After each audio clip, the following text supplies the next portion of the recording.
welcome back. And we're moving into our second conversation for today as we talk about the upcoming World Blood Donor Day. It's actually tomorrow, and today we get to find out all the reasons why you should head out and donate some blood. We have with us Dr. Carlos Ayala, who is the Health Systems and Services Advisor at PAHO. We have Nurse Doreen Madril, who is the nurse phlebotomist at the blood bank.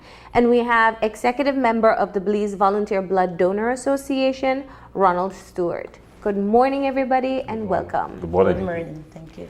So it is that time of year again where we ask people to come out and donate blood. Before we talk about the current situation in Belize, I want to go to the global celebration. And Dr. Ayala, you can perhaps share some insight as to why this day has been designated and what the purpose of it is. Well, over the years, many health activities had an important day that initially were just celebrated in specific parts of the world. But then there was a moment when it was important to have a specific day for blood donors. And that's the reason why more than a decade ago we started with the celebration of this day. Yeah. So basically the idea is to raise awareness, and every year there are different messages that are shared and distributed among different societies, because it's a global celebration. And this year it's a very interesting year, because at least in the Americas is the first time that we are going to celebrate this day having integrated mechanism as the leader in the process of promoting the blood donor, to have blood donors in the health systems. Yeah. And that's going to happen in the south, basically in the southern core. The countries that belong to an agreement that makes ministries of health in the Andean region are the ones who are going to celebrate. It's the first time this is happening, because they have been working together and trying to come up with joint activities and joint strategies. So that's the reason why they are trying to show that it's possible and feasible to do it. Yeah. Now, in terms of the rate of voluntary blood donors, and I know that's part of what we'll be talking about today, how is the rest of the world doing? I know every year we have these guys on and we speak to them periodically throughout the year about the importance of making a decision to donate blood without being asked. Is this something that is a challenge in the rest of the world? Yeah, it is. And we have to be a little bit more precise when we are talking about the world, because it depends on the region. There are regions in which you have more voluntary blood donations than in others. Yeah. And in the Caribbean, it's a little bit also different from some territories and some countries, because in the Caribbean we have like almost 60 territories and countries all together. Yeah. And there are countries like Guyana, for example, in which the rate of voluntary blood donors is quite high. In comparison to Belize, which is not bad, has increased steadily in the past years, but still there is a gap to fill. You know, the needs are still there. I mean, every year there are new situations that need blood or red blood cells or platelets, but the gap is still there, although it's closing. So we have like various situations. And in the Caribbean, it's a little bit, let's say, scattered, because you have on one side one that has a system with plenty, and some others that barely have any blood donation. Yeah, that's interesting to think about that. Is there perhaps cultural reasons or level of awareness? It's a combination of both in a way, because in certain situations, the awareness, which is important, it's a constant process. I mean, you always have new potential donors, but they are not aware that they can donate, or when they can donate, or how they can become donors registered in the system. And that's the reason why many times you are, let's say, having gaps. That's one side of the situation. And the other side is beliefs. But the issue of having specific beliefs preventing people from donating blood is not much in the Caribbean. It's not like in other parts of the world. I think it's just more the fear of the needle. Yeah, could be. So the theme for this year is that it give blood, give now, give often. Yes. So we're aiming to recruit and maintain great volunteers to be blood donors. Yes. All right, so let's talk about the local front and how we're doing in terms of or rate of voluntary blood donation. Nurse Madril, that's your baby? Yes. In terms of the voluntary, as what Dr. Ayala mentioned earlier, we still need to improve because there is a gap.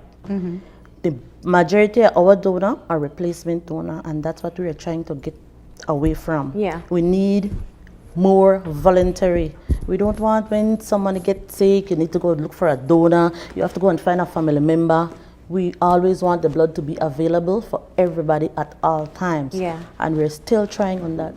So let's talk about what the differences are. So somebody who goes into the blood bank and donates blood, there's a difference whether there's a replacement or they're a voluntary. Tell us the difference. Okay, the replacement donor are donors that go in and donate for a family member or a friend or somebody who they know or some loved one.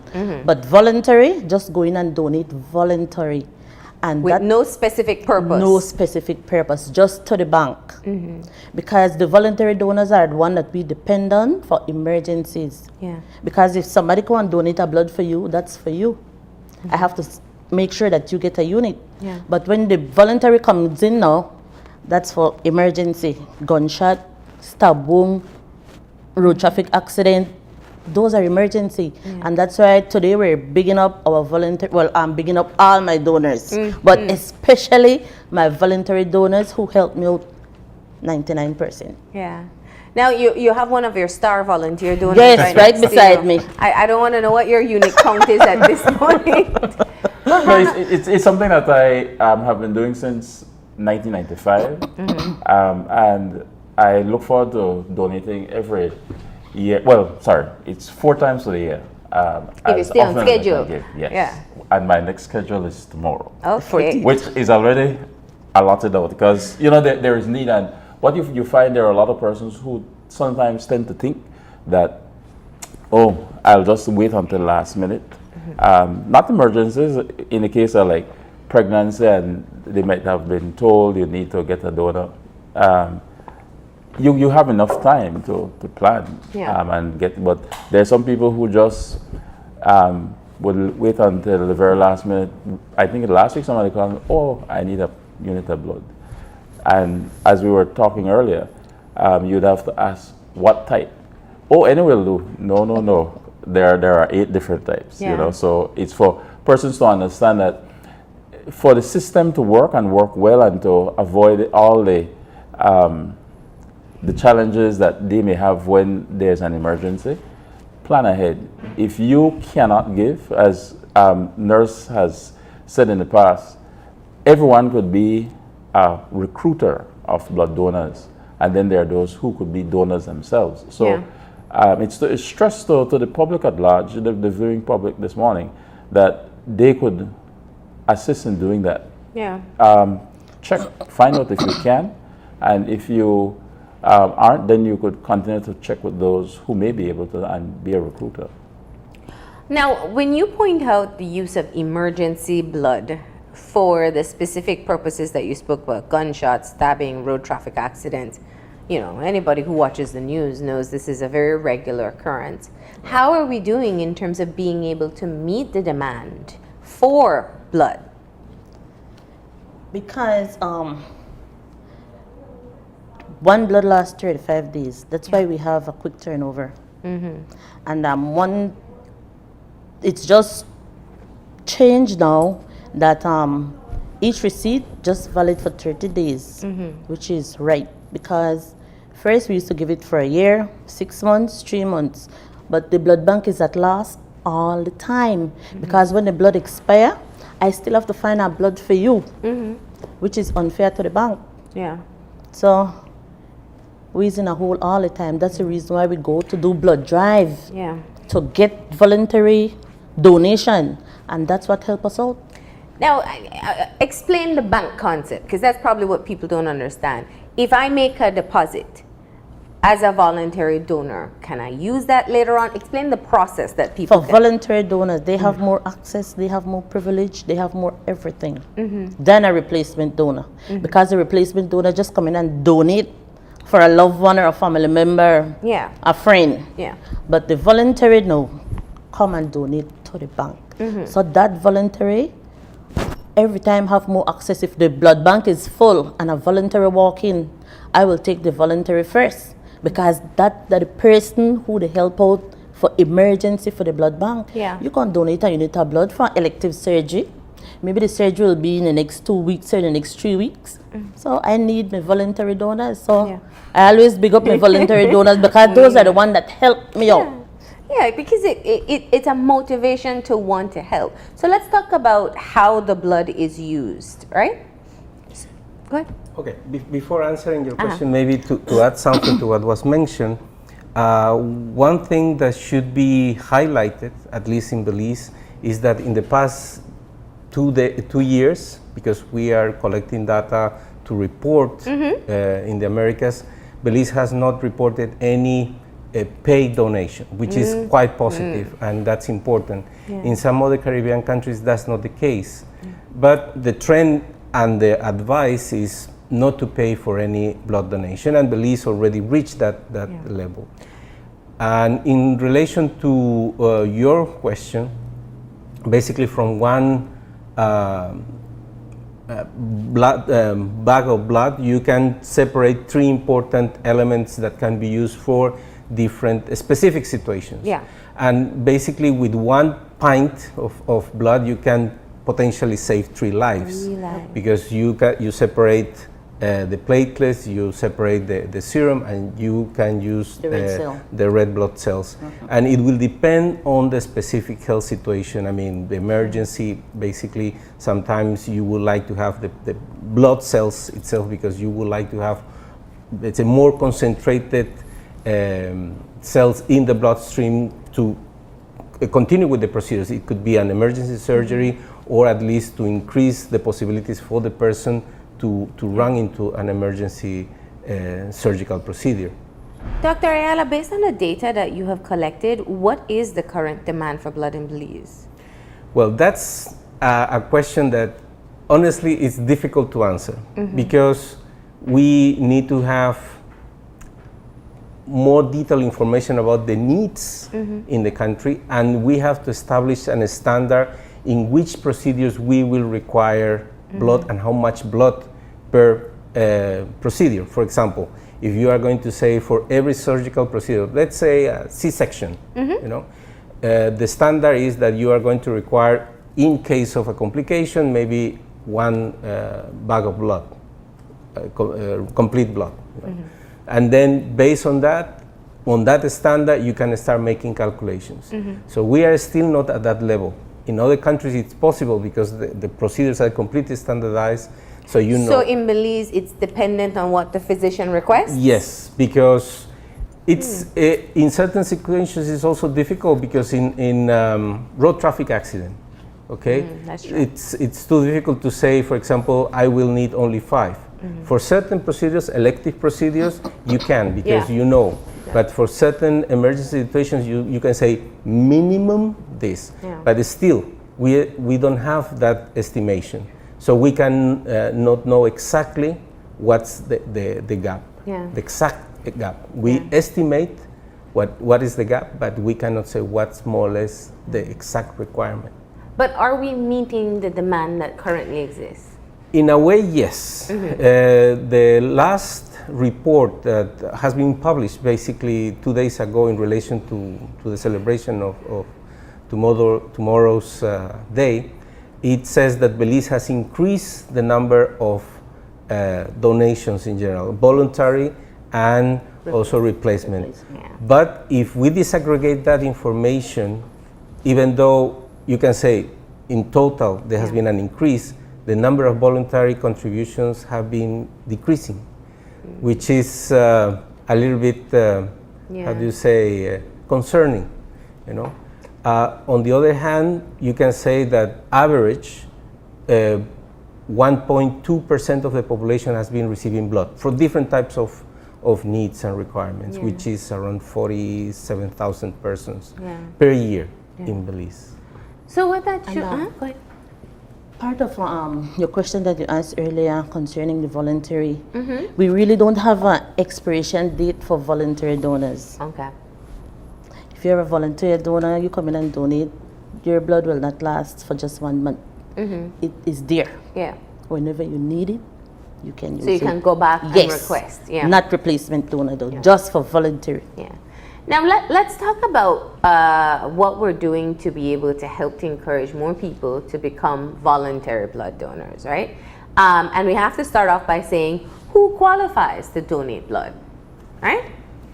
Basically, everyone who is healthy. You aren't on any kind of medication. You're not having any allergies, issues with health on a whole. Because remember, blood in that instance is like medicine. The person who is ill needs to get the best there is. And so you cannot be giving somebody who has a weakened system something that is not the best. So the screening that is done by the blood bank ensures that all of the donations that is given meets those standards. And so it's to encourage persons who are able, because we know there are a lot of persons who might be a little reluctant or feel like they don't need to because I don't like needles, or I don't know what the process is, and so on. So it's to ensure that we have what is needed, and as was said before, we want to ensure that people understand how the system works, so that you are able to put yourself in that position. And so one of the things that we do, we would go out and do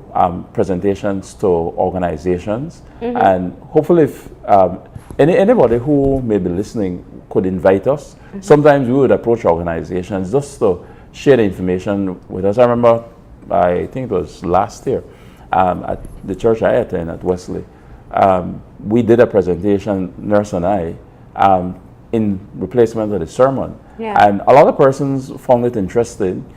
They were interested by what they learned. And it's to go back and do blood grouping so that you know exactly what your blood type is. So that in the event of a need for donation and you are healthy at that point, you could give. Yeah. And Nurse Madril, talk to us about the outreach that you do. I know you do regular blood drives. You try to keep the public aware that there is a need. Have you found more people interested in becoming voluntary blood donors, and do they follow up and actually come in? At the blood drive, yes. Whenever I do blood drive, I always have an increase. All the time.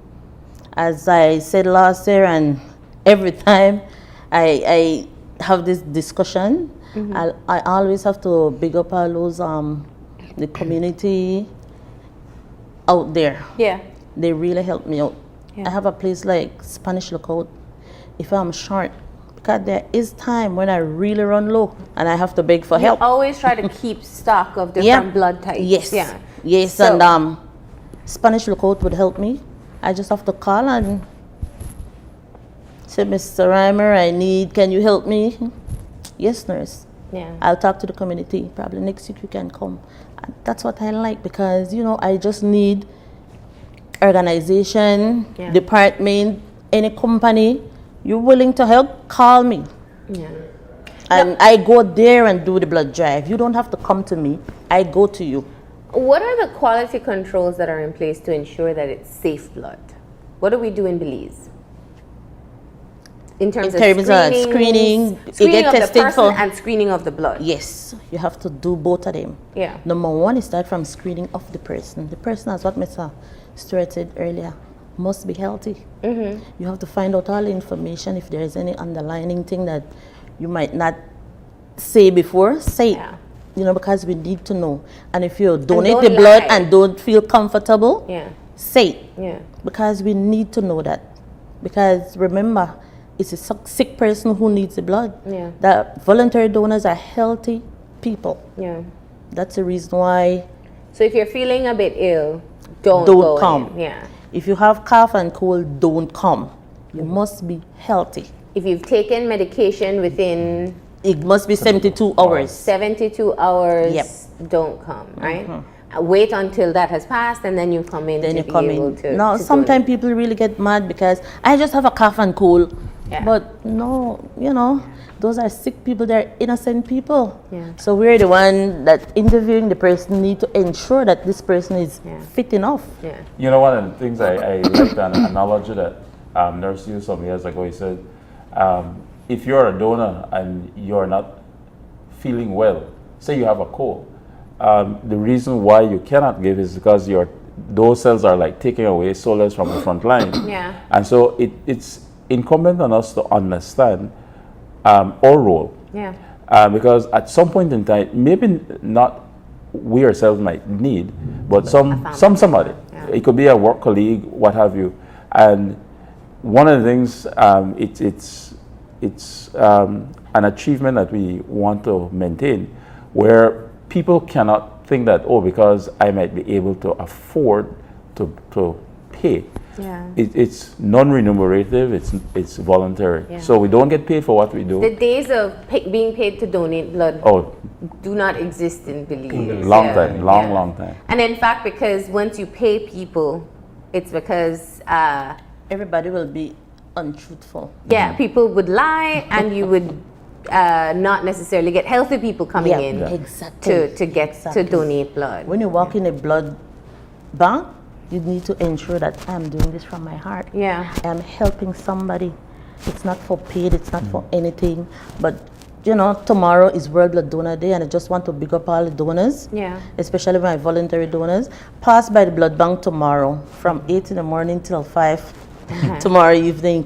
You're invited, Marilyn. Well, with my allergies this year, you can still pass. You can still pass. You don't need to donate, but you can still. As well, being a recruiter. No, you know, and it's very simple. I think when you know the impact of what can happen if you go in and donate, and it's not a painful process, it's not a long process, it happens so quickly, and you really feel that you've done your part to be able to help anybody who will need it. We've met children with blood diseases, people on dialysis, people who've had emergency surgeries or road traffic accidents, who all need this blood, and it could be anybody. But I want to talk about benefits to donors, because there are benefits for people who donate blood as well. Can you talk about that, Dr. Ayala? Well, in general terms, it's a way also of renovating the red blood cells. So even though you can say you are giving some, you are losing, quotation mark in that word, at the end, the response of the body, it's helping in renovating those cells. So that's the first benefit and the most important one. So it's not only having this feeling of helping or being solidarious with someone else, which for some people even it's important. I mean, thinking about their beliefs, their religious beliefs, they would like to share something, and the way they show this is through this procedure. But it's important to say that also physically, your own body. Yes, it has an important positive result. And something before the idea is flying. Something that nurse mentioned, and I would like to highlight, is that the way the blood is collected has been increasing in the mobile services that the Ministry of Health has, which is important. So many of the new voluntary donations came from the mobile services they offer. So that's important because, as she said, you don't have the time to come to me, I can go, we can organize things at your workplace, maybe there are other possible donors. And that's also an important issue because there are some communities that would like to contribute, but because of different situations like distance or the time they have Time off to from work, they don't donate. Yeah. So that's important. And Belize has increased that, even though still the number of voluntary donations is still a little bit low. So to qualify as a voluntary, you need to go to donate blood without a specific person receiving it. Just donate it to the bank. And once I've done it once, how often should I come Every 3 back? months. Every 3 months, months. a person can come and donate blood, right? And then you become a star voluntary donor. Like my voluntary here. And, you know, one of the things, Marlene and viewers, it's such a gratifying experience. That's what I find, that whenever I go and give, I know I say, I don't know who will receive it, but they're getting something good. Yeah, because living a healthy lifestyle and making sure that you practice proper nutrition, adequate hydration, sleep, exercise is all a part of a healthy lifestyle. And there is no substitute for blood. There isn't any fluid that has been manufactured that could replace blood. So it is important for us to understand how we could play a part in that. And as we give, we receive. That's right. So let's talk about where the demands are, because there are specific blood types that are more needed than others. All are needed. All are needed, okay. But we have, in cases where we have the rare type, Yeah. all negatives are really rare. All negatives. It's a challenge for negatives. That's the reason why a young lady called me, like I guess yesterday, concerning negative for her family member. And normally when they call me to let me help them find a negative, first of all I start with the family first. Who have the negative? Your mom or your dad?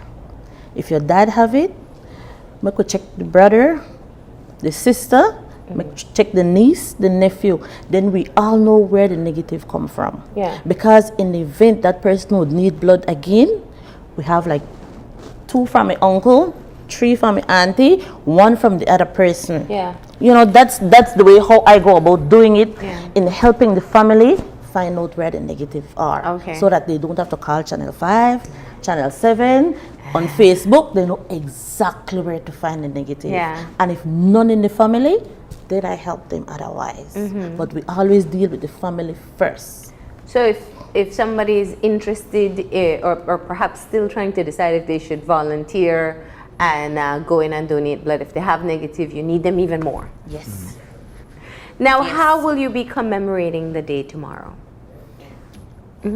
Tomorrow, because we are not having an AGM this year, tomorrow is just an all day for the voluntary donors. Pass to the blood bank. Even though if you don't donate, probably 2 weeks before, still come. I have a little token for you. Okay.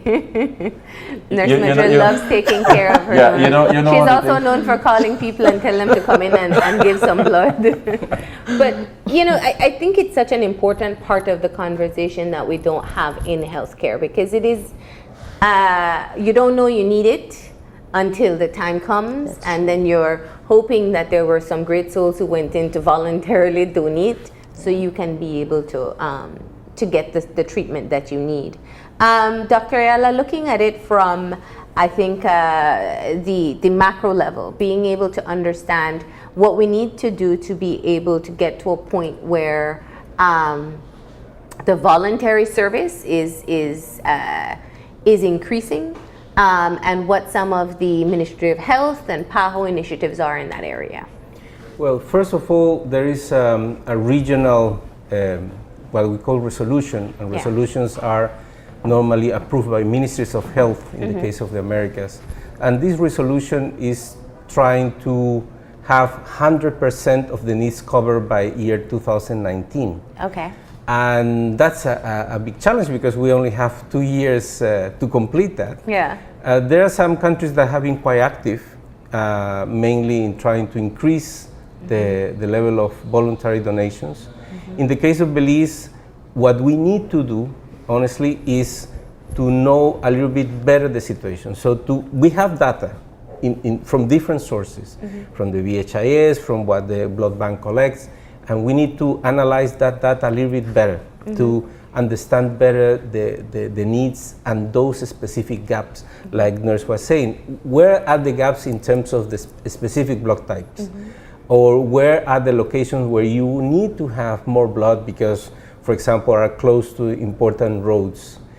And that's part of the management. That is one of the elements of the resolution that I mentioned. So there are some important elements in that resolution. One is to do a better management of the blood that is in the bank, but also to do a better management of the information to use that blood in a better way. And of course, to do some hemovigilance. That means what health problems could be detected through the normal checks that are done at the blood bank. So there are certain things done. In the report I mentioned before, there are interesting data and how Belize have been improving and where we need to increase the analysis. So we are on the right track. The only thing we need is to pull the pieces, put them over a table, analyze them properly, and we can identify better how we are going to tackle specific things. Yeah, absolutely. And get more people on board as volunteer donors. Yes, that's important as well. And the blood is completely screened. That's also something I don't want us to neglect saying. So how painful is this process for people who, I know it seems to be, and Ronald, you've spoken about this before, talking to people about overcoming the fear. The needle is big. It seems like it would be a challenging process. Talk to people about talking from my personal experience, it's not painful. The only time you'll feel some discomfort is when the needle is being inserted in a vein. But other than that, you look and you see the bag is being filled with donation, and when it's finished, for me it's in about 5-6 minutes, and you're done. So it's really important for persons to understand. Even it's like, if you have this fear, take the first step and learn more. You could do research on the internet, you could contact the blood bank, and because the association works in tandem with the service, the blood transfusion service, we go sometimes and do joint presentations. Nurse would be able to give answers to any questions they may have. And it's important when we do this as a part of a group, because the more persons hearing the one presentation, so you're being more effective. And say if you're talking to 25 people, maybe if you get 3 or 4 who could be convinced if they have never been a donor before, it is successful, and it builds and it adds on to those of us who are already given. One of the things I need to let the viewership know, as even though I've been doing this so long, I don't know who the other donors are, because there's strict confidentiality that's practiced. Even though I've been in the leadership of the organization, the association, people would think that, oh, if you're a donor, you should know. I said, the only time I know who are other donors are those who I see there. When you're donating. When we have our meetings. Other than that, I don't know. So I don't have access to that information. Only the staff does. All right. So and normally when people say, oh, I'm afraid for the needle, it's just for that moment, you know. Once they get there and they pass through, they have that experience. That's it. No more fear. I'm telling you. She makes it no more fear. Honestly, people are saying, oh, I'm afraid of needle. But when they pass through, say, how was it? Oh, it never bad. It was. It's all in the mind. All right, so tomorrow is World Blood Donor Day. As you pointed out, people who are regular donors can stop in, but of course, we are encouraging more people to come out and donate blood. Where will the blood drives be located? I will be doing a blood drive Friday. Okay. At Courts. Okay. Courts Belize? Okay. Tomorrow. In Belize, that's Friday. Okay. Tomorrow, we will just be at the blood bank. At the blood bank. Which is located right beside between Social Security and Carl Huchner. Okay. Cannot All last. right. So you go into the old nursing school lot and it's there. Right there. Yeah. So that's where people can go 8 to 5. Yeah. Dr. Ayala, there's something happening in Belmopan, you said? Well, basically, the Ministry of Health is going to try to raise the awareness. Yeah.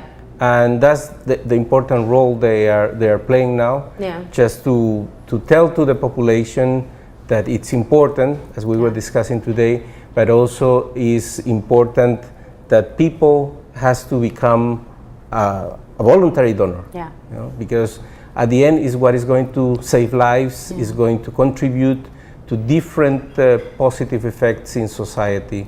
And that's what Ministry of Health is going to be quite active tomorrow. All right. I would really like everybody to donate voluntary. Nobody have to get on the radio and the TV to ask for blood. If everybody donate voluntary, the blood will be there available for everybody. We're trying to reach that. You know, the graphic shows those who have, through donations, are giving those who need. Yeah. And so do it often Yeah. and do it now, so that you may be able to help improve the health of someone or even save someone's life. All right. Well, Anyway, before we end off, I'd just like to say a big thank you to all the donors. Voluntary replacement, all the donors. But a special thank you to the voluntary donors. all right. Well, thank you all for stopping in today and best of luck tomorrow. We hope more people come out to be able to become voluntary donors between today and tomorrow. The blood bank is open Monday to Friday, 8 to 5. And you can always contact Nurse Madril to get the mobile unit near you if you're in a community outside of Belize City. So, and you also do it with schools as well. I do it right here in Belize City. Yeah. All right. So great. So just make sure you make contact with them and stop by and see what you can do. All right. So thank you for being here. Happy World Blood Donor Day to you all and to the other blood donors as well. Thank you. We're going to go ahead and take a break, and when we come back, we'll be joined by representatives of the Belize Hotel Association to talk about their upcoming AGM. So stay tuned.